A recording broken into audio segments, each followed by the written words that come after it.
नमस्कार, जोहार, झारखंड देख रहे हैं आप और आपके साथ मैं हूं सोनाली सिंह। गुमला के 8 मजदूर बेंगलुरु में फंस गए हैं। मजदूरों ने सरकार से सकुशल वापसी की गुहार लगाई है। दरअसल कामडारा प्रखंड के 8 मजदूर L&T कंपनी के कार्यालय के लिए ठेकेदारी के तहत मजदूरी करने गए थे, लेकिन इन मजदूरों को मजदूरी नहीं मिल रही। मजदूरों ने सरकार और जिला प्रशासन से मदद की गुहार लगाई है और अब इन मजदूरों के पास इतने पैसे भी नहीं हैं कि वो वापस अपने घर लौट आएं। पैसे मांगने पर ठेकेदार ने पैसे देने से फिलहाल इनकार कर दिया है। प्लस 2.5 महीने का पेमेंट ये लोग रुका कर रखा है और बोलते हैं कि हमारा पेमेंट उधर से रिलीज होगा तो हम देंगे। पेमेंट रिलीज हुआ, रिलीज होने के बाद ये लोग बोलते हैं कि 5,000 रुपये लेके आप लोग चले जाओ और तुम्हारा पगार 1-1.5 महीने में हम लोग भेज देगा। लेकिन जो पहले आदमी काम करके गया है उसका पगार अभी तक ये लोग जनवरी मंथ में गया, ये लोग दिया नहीं है। तो हम लोग अभी फ़ोन यहाँ से करते तो फ़ोन जल्दी रिसीव नहीं करते हैं, तो हम लोग कैसे छोड़ के चला जाऊँ। और बोलने पे बोलते हैं कि एक काम करो, तुम लोग धमकी देते हैं, तुम लोग बोलते हैं रूम खाली करके चले जाओ। पेमेंट हम लोग का। वहीं पाकुड़ में जिला टास्क फोर्स की टीम ने एक बड़ी कार्रवाई की है। टीम ने छापेमारी कर अवैध तरीके से बिना माइनिंग चालान के स्टोन चिप्स ले जाते 19 हाइवा और ट्रकों को जब्त किया। मुफस्सिल थाना क्षेत्र के पाकुड़ धुलियान मेन रोड पर एसडीओ और डीटीओ ने ये कार्रवाई की। इससे अवैध परिवहन में जुटे कारोबारियों में हड़कंप है। जब्त गाड़ियों के खिलाफ झारखंड लघु खनिज समानुदान नियमावली 2004 के तहत कार्रवाई की गई है। सभी गाड़ियों को जब्त कर लिया गया है और एफआईआर दर्ज की गई है। जमशेदपुर में नशेबाजों और चौक चौराहों पर अड्डेबाजी करने वालों के खिलाफ बिष्टुपुर इलाके में पुलिस ने अभियान चलाया। शिकायत मिली थी कि अड्डाबाजी के दौरान चाय दुकानों में मिल रही चाय में नशा मिलाकर बेचा जाता है। वहीं अपराधी छिनतई जैसी घटनाओं को भी अंजाम देते हैं। इसके बाद कई चाय की दुकानों से सैंपल भी लिया गया, जिन्हें जांच के लिए भेजा जाएगा। जांच में अगर नशा मिला होने की पुष्टि हुई तो दुकानदार के खिलाफ कार्रवाई होगी। साथ ही एसएसपी ने दुकानदारों को अड्डाबाजी से बचने की भी चेतावनी दी है। अड्डाबाजी का समय होती है शाम में 6 बजे से लेकर 8-9 बजे तक। तो हम लोगों को ये मालूम पड़ेगा कि रात में हम लोग को कितने फोर्स लगाना है और कैसे हम लोग को उस जगह को घेरना है। तो मेनली उसको हम लोग देखने के लिए दिन में निकले हैं और जो जगह पे हम लोगों को चाय का दुकान है, नाश्ता का दुकान है, जो जगह पे भीड़ भाड़ ज़्यादा रहती है, शिकायत ये भी मिलती है कि वहाँ पर चाय में कुछ मिलावट किया जाता है। उसका भी हम लोग सैंपल ले रहे हैं। बाकी हम लोग सैंपल में भी जो फूड इंस्पेक्टर के माध्यम से और अपना इसको जाँच भी कराएंगे। जाँच करने के बाद यदि कोई हम लोगों को इसमें नशीला पदार्थ मिलेगा तो फिर उनको दुकान को सील भी किया जाएगा और ज़रूरत पड़ने पर लीगल कार्रवाई किया जाएगा। और वहीं म्यूटेशन को लेकर बढ़ती जा रही लापरवाही पर रांची उपायुक्त एक्शन मोड में है। उपायुक्त ने रांची जिले के 12 सीओ पर 5-5 हजार का फाइन लगाया है। रांची उपायुक्त ने बताया कि 30 दिनों में दाखिल खारिज की प्रक्रिया को पूरा करना है, लेकिन समीक्षा में पाया गया है कि 12 अंचलों में बगैर कारण म्यूटेशन के कई मामले 90 दिनों से ज्यादा दिनों तक पेंडिंग हैं। इसके बाद ये कार्रवाई की गई है। आपको बताते चले कि मामला विधानसभा में उठा था, जिसके बाद प्रशासन अब अलर्ट मोड पर नजर आ रहा है। अंचल के स्तर पर 30 दिन या 90 दिन से ज़्यादा जो है केसेस पेंडिंग पड़े रहे हैं और जिसमें कि निष्पादन नियमानुसार किया जा सकता था परंतु नहीं किया गया। उन सभी लंबित केस के आधार पर हम लोगों ने right to service guarantee act के अंतर्गत केस चलाया। दोनों पक्ष को सुना, स्टेट के भी पक्ष को सुना और सीओ के पक्ष को भी सुना। उसके बाद ही ये निर्णय लिया गया है और 5,000 रुपये का अभी उन पे एक जुर्माना लगाया गया है। वहीं जामताड़ा में करीब 2.5 किलोमीटर लंबी सड़क का शिलान्यास विधायक इरफान अंसारी ने किया। ये सड़क नारायणपुर प्रखंड के बुटबेरिया से चेतामी तक बनेगी। हालांकि इस दौरान उन्होंने फिर विवादित बयान दिया। इरफान अंसारी ने कहा कि वे बीजेपी विधायक सीपी सिंह के पेट और भानु प्रताप शाही के गाल से भी चकाचक सड़क बनवाएंगे। इससे पहले इरफान अंसारी ने फिल्म अभिनेत्री कंगना रनौत पर भी विवादित बयान दिया था, जिस पर भारी विरोध के बाद उन्हें माफी तक मांगनी पड़ी थी। जहाँ सड़कें नहीं बनी, जरूरी नहीं कि केवल आदिवासी, सभी धर्मों जहाँ सड़क नहीं बनाया भाजपा ने, मैं वहाँ बना रहा हूँ और सभी सड़क जो मेरा बनेगा मैं बता देता हूँ। सीपी सिंह का पेट, ठीक है, और भानु प्रताप शाही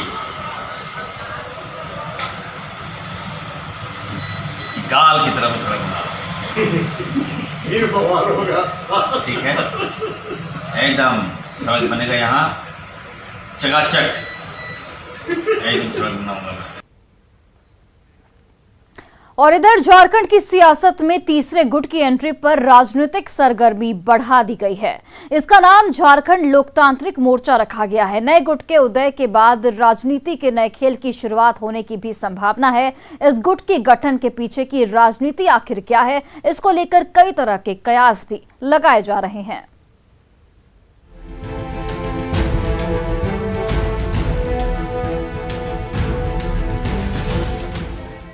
पांच राज्यों की चुनावी परिणाम के बाद झारखंड की सियासत में तीसरे मोर्चे का खेल शुरू हो गया है। वैसे तो इस मोर्चे में शामिल होने वाले 3 दलों के 5 विधायक पहले से अपनी राजनीतिक पारी खेल रहे हैं, पर उनकी एकजुटता ने राजनीति के जानकारों को सोचने पर मजबूर कर दिया है। राजनीतिक गलियारों में इस मोर्चा के गठन के कई मायने और मतलब निकाले जा रहे हैं। साथ ही इस मोर्चा के हिडन एजेंडा पर भी राजनीतिक चर्चा तेज हो गई है। झारखंड लोकतांत्रिक मोर्चा बनाने का मकसद सदन के अंदर चर्चा के दौरान आवंटित समय में भागीदारी को बढ़ाना, जून महीने में होने वाले राज्यसभा चुनाव पर लोकतांत्रिक मोर्चा की नजर, एनडीए से एक पूर्व मुख्यमंत्री के चुनाव लड़ने की स्थिति में उनके धुर विरोधी एकजुट, राज्यसभा चुनाव में मोर्चा में शामिल 5 विधायकों के निर्णय से जीत हार पर पड़ेगा बड़ा असर। झारखंड में ऑपरेशन कमल के हिडन एजेंडे से भी जोड़कर देखा जा रहा है। मोर्चा में शामिल 5 विधायक में 4 एनडीए से कभी न कभी नाता रखने वाला। देखिए, 5 लोगों का मोर्चा, जिसमें एक तरह से कह सकते हैं कि 4 पार्टियां, और उसमें से 3 तो कम से कम के डीएनए में भाजपा है, वो कहीं न कहीं अपने आप को संगठित महसूस करने की कोशिश कर रहे थे, तो एक साथ जुटे हैं। राजनीति में ये प्रश्न जरूर उठेंगे कि कैसे एक मोर्चा बनता है और उनकी बाध्यता और संबद्धता किसी दूसरे मोर्चे के साथ भी होती है। ये डुअल एफिलिएशन, ये एक प्रश्न चिन्ह होगा। इसका एक नया उदाहरण है। तीसरे मोर्चे के गठन को लेकर ऑपरेशन कमल से इनकार नहीं किया जा सकता। ऑपरेशन कमल का जिक्र होते ही सबकी नजर कांग्रेस की तरफ जाती है। हालांकि कांग्रेस का कहना है कि इस मोर्चे से कांग्रेस की सेहत पर कोई फर्क नहीं पड़ने वाला। देखिए, मुझे ये लगता है कि लोकतांत्रिक मोर्चा जो गठन हुआ है नया, उससे कांग्रेस की सेहत पर कोई फर्क नहीं पड़ेगा। 1 महीने के बाद इस राज्य में राज्यसभा का चुनाव भी होना है। कौन उम्मीदवार होंगे एनडीए से, कौन उम्मीदवार होंगे यूपीए से, इसका भी आकलन करना होगा।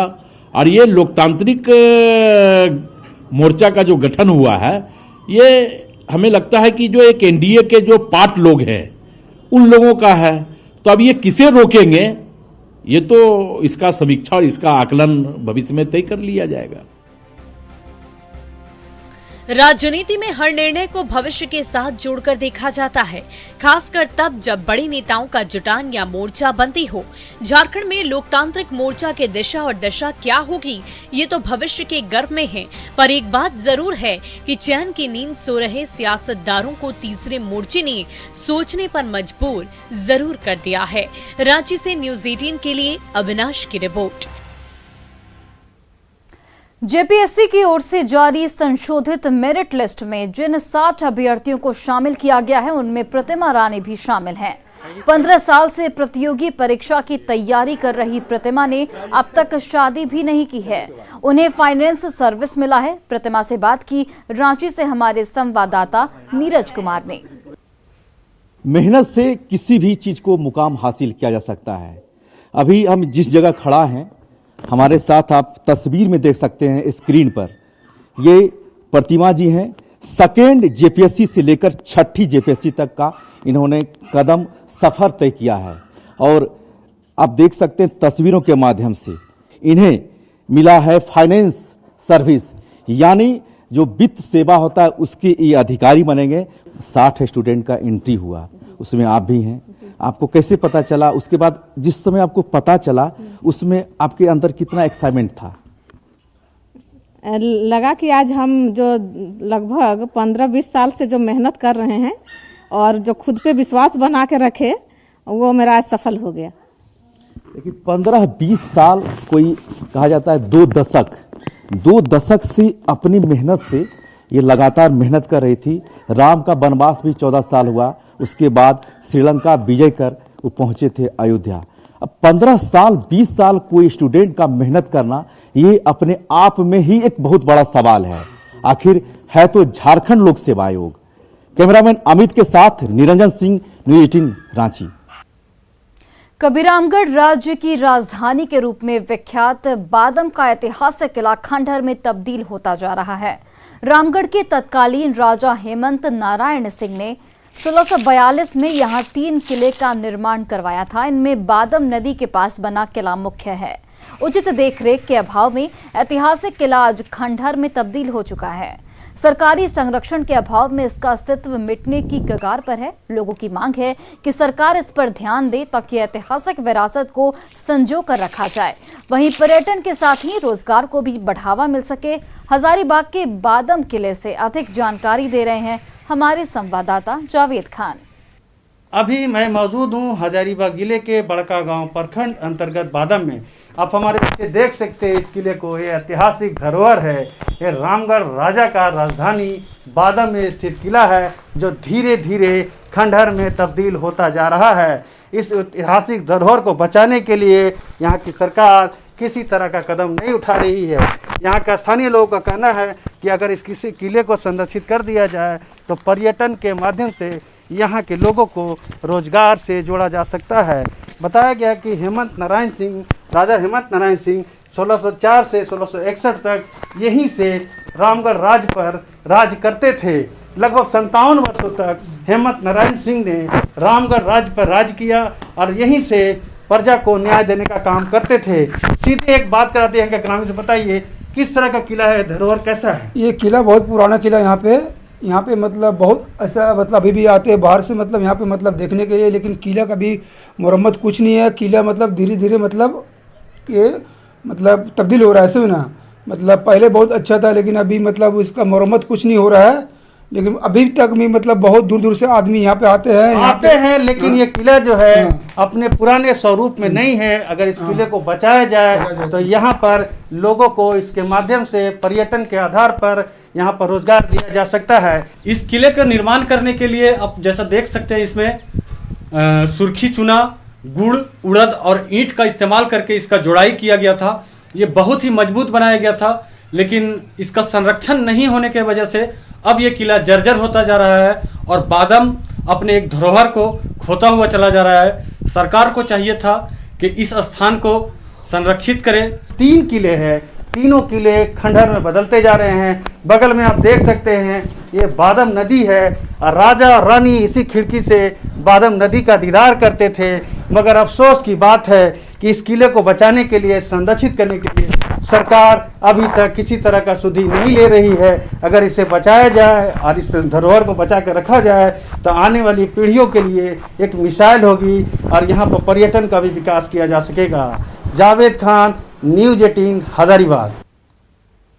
यूपी समेत 4 विधानसभा चुनाव में बीजेपी की जीत में जय श्री राम के नारे का बड़ा असर है, ऐसा मानना है गुमला के सिसई प्रखंड के बुजुर्ग निरंजन भारती का। बीजेपी की नीतियों और पीएम मोदी के समर्थक 78 साल के निरंजन भारती ने यूपी में योगी आदित्यनाथ की जीत के लिए भगवान राम से प्रार्थना की थी। इसे लेकर उन्होंने अयोध्या से लाई कॉपी और कागज पर 3,75,000 बार राम राम शब्द का जाप लिखा है। इससे पहले 2019 में उन्होंने पीएम मोदी की जीत के लिए कागज पर 1.25 लाख राम राम लिखा था, जिस पर पीएम मोदी की ओर से धन्यवाद पत्र भी मिला था। और अब वे नरेंद्र मोदी की जीत के लिए एक बार फिर से राम जप लिखने बैठ चुके हैं। गुमला में निरंजन भारती से खास बात की हमारे सहयोगी संजय कुमार सिन्हा ने। हमारे साथ निरंजन भारती जी हैं। ये आप लोगों ने जो आपने लिखा वास्तव में इसके पीछे आपकी सोच क्या है? हमारी सोच में कोई ये नहीं है। मैं ये सोचता हूँ, मैं ये देखता हूँ, राष्ट्र भक्ति का प्रेम हमारे अंदर है और मैं जिन भी राष्ट्र भक्तों को देखता हूँ उसकी विजय कामना के लिए कुछ कुछ करता हूँ। मैं कुछ तो दे नहीं सकता, किंतु मैं राम भरोसे, राम के नाम से ही एक शक्ति अर्जित करने का, जो देश कामना के लिए जो लोग तत्पर हैं, हमारे देश की सुरक्षा, हमारे देश का कल्याण। आपने बहुत ही खूबसूरती से लिखा है राम नाम। देखिए कागज पे इतनी खूबसूरती से लिखा है इन्होंने। बाबा इतना छोटा और इतना सुंदर लिखते हैं बाबा, यानी कैसे खुद कैसे माने कि इतना माने शुरू से ही लिखते रहे क्या इस तरह? देखिए जब कोई नशा में हो जाता है तो सारा संसार उसे रंगीन ही दिखाई पड़ता है। यानी आप मैं देख रहा हूँ कि राम नाम के रस में आप घुल चुके हैं, इसलिए ये हमारी लिखावट आपको ऐसी सुंदर लग रही है। अब इस तमाम जो पत्र आपने लिखा 3,75,000, अब क्या करेंगे इसको? इसको मैं राम नाम बैंक में जमा कर दूंगा अयोध्या में। हमको यही शक्ति मिला इनसे कि हम लोग दोनों मिल के पंचमुखी बजरंगबली और माता मनोकामना का मंदिर शुरू किए। वही समय से हम लोग भगवान में उतर गए हैं। 2024 में जब मोदी जी फिर तीसरी बार आएंगे तो उस बार कितना लिखेंगे? आपने 1.25 लाख 3,75,000 हो गया, अब कितना? ये तो उस समय बतलाएगा वो अपनी शक्ति के अनुसार। जैसे हमारा बूढ़ा शरीर है ना, बूढ़ा शरीर है, अगर सकेंगे तो नहीं कह सकते हैं कि कितना लिखाएगा, तो उन्हीं का मर्जी है। और ये राम राम अब योगी आदित्यनाथ को भेजा जाएगा, अयोध्या के राम नाम बैंक में जमा होगा। वहाँ से फिर शायद एक चिट्ठी आएगी मोदी जी की तरह ही, जो धन्यवाद पत्र होगा, और उसके बाद फिर बाबा जो निरंजन हैं वो बैठ जाएंगे। किस लिए? तो 2024 के लिए, जब मोदी जी तीसरी बार चुनाव में उतरेंगे। कैमरामैन संत के साथ संजय कुमार सिन्हा, न्यूज़ 18 गुमला। और फिलहाल इस बुलेटिन में बस इतना ही। आप देखते रहिए न्यूज़ 18 बिहार झारखंड।